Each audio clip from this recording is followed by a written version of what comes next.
$3.90 on the WOP. Paddy Carberry wearing a white cap. All clear given now. The gate spring racing here.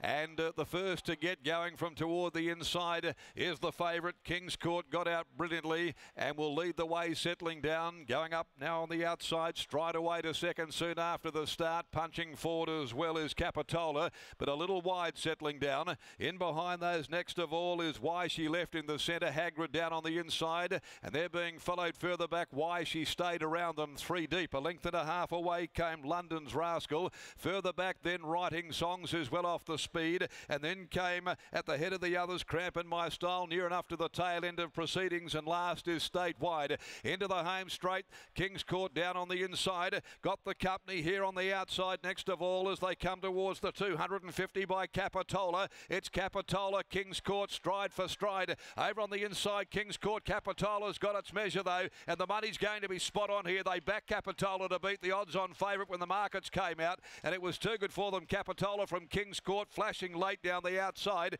Statewide, it picked up many lengths on them late in the race. In behind them Stride Away, and also there close up behind them is Why She Stayed, and they were followed further back by Hagrid, Why She Left, London's Rascal, and amongst the last of them to greet the judge is Writing Songs.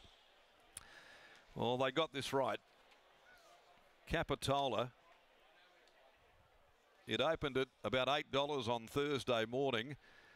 The favourite opened at $1.75 and did nothing but drift, and they backed Capitola.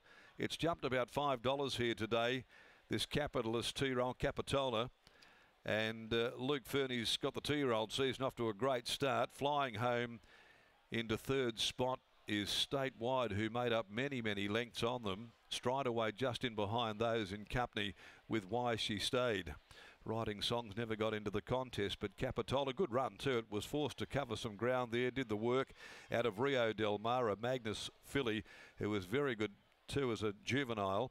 And this Luke Fernie trained youngster who he part-owns with Mr. A. Gilmore and Madame's Ellen, Hilliard, Shapiro, Sangalli Jolly, Bavsevich, Mulas, the Easy Money Racing Syndicate, Peter Walsh, PG Harding, Mrs. A. Cullimore and Mrs. J. Evans scores on debut by a length ahead second and third. The interim numbers are 1-4-5-8. 1-4-5-8. King's Court began brilliantly, and that came out of that the trial where it did beat Capitola home quite comfortably, and clearly the ladder has come on in leaps and bounds. The runner-up is by Time to Rain from Writ Large. Pat Carberry there in the saddle, and Statewide, an eye-catcher by Tassert from Moore by Redute's Choice, Neville Parnham and Steve Parnham. The details after the opening event this afternoon, the Drummond Golf Initial Plate. So Luke Fernie's stable produces the Quinella in the first crop of the 2-year-olds to step out. Race 2, take out number 4 Wednesday from the next event. It's 1100, the Tab Touch Westspeed Platinum Handicap. As we head downstairs now, we'll catch up with Lockie, about to join us in the yard, and certainly the market told us a lot about the 2-year-olds in the first, because it was the one and probably the one and only that they wanted to be on.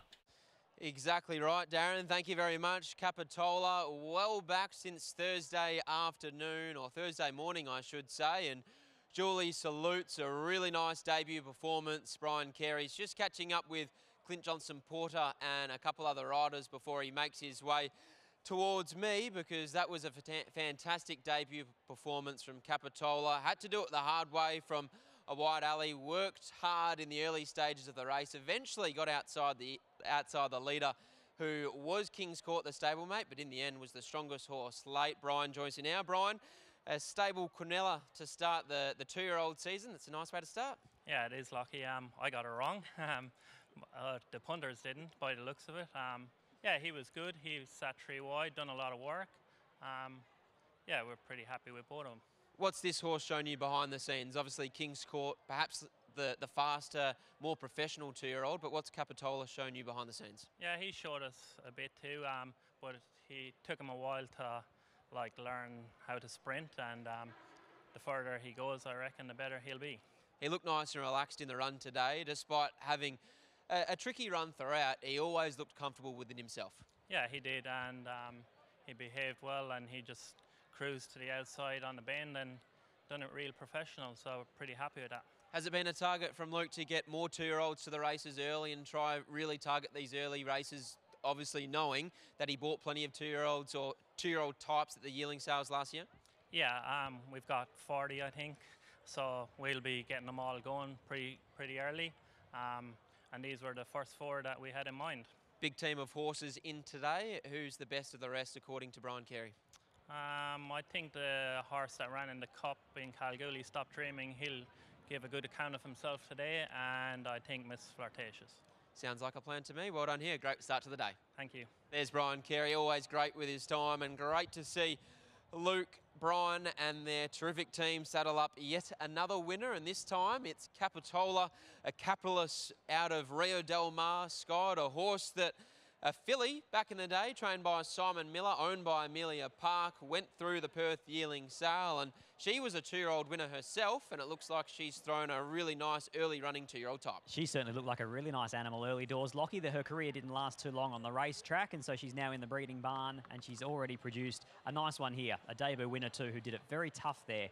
1, 4, 5 and 8. Capitola, who sat 3 deep for, well, effectively the entirety of the race. At the top of the home straight, he went around them and found the breeze outside of the leader, but he was also making his run for the judge. Chris Parnham will join me now on the X marks the spot. We'll get the right side of him. Chris, that awkward draw was always going to be a question mark today. Yeah, it was. I just wanted to make sure he was comfortable, and he jumped reasonably well, but I didn't want to burn him to get outside the leader. I was just happy to let him flow where he was, and he was happy, and he did the rest for me. He's quite a nice horse. How did he take in the occasion?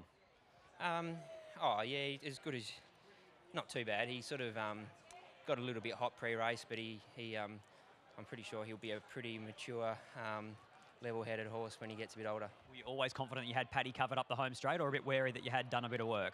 Oh, obviously, I was a bit wary I'd done a bit of work, but Paddy's trialled really well. I sort of felt like I had him beaten on cornering, and then I felt like this horse just probably let down too well for anything from behind me to catch me as well. So, no, I was pretty confident. Turned out that was the form reference, that 400-metre jump out. You ran 1-2 there and closed the gap nicely today. Yeah, for sure, yeah. So, no, they've trialled out really well, and they've come in and performed well too. Who is the best of the rest for Chris Parnham? Probably West Stars, obviously the one I'm looking forward to. He's drawn wide, that doesn't really help us, but today's first up. I imagine he'd just sort of get off him a touch and then see if he can rattle home. Congratulations, well done. Thank you. There's Chris Parnham combining with Luke Fernie and Capitola to take out the Drummond Golf initial plate.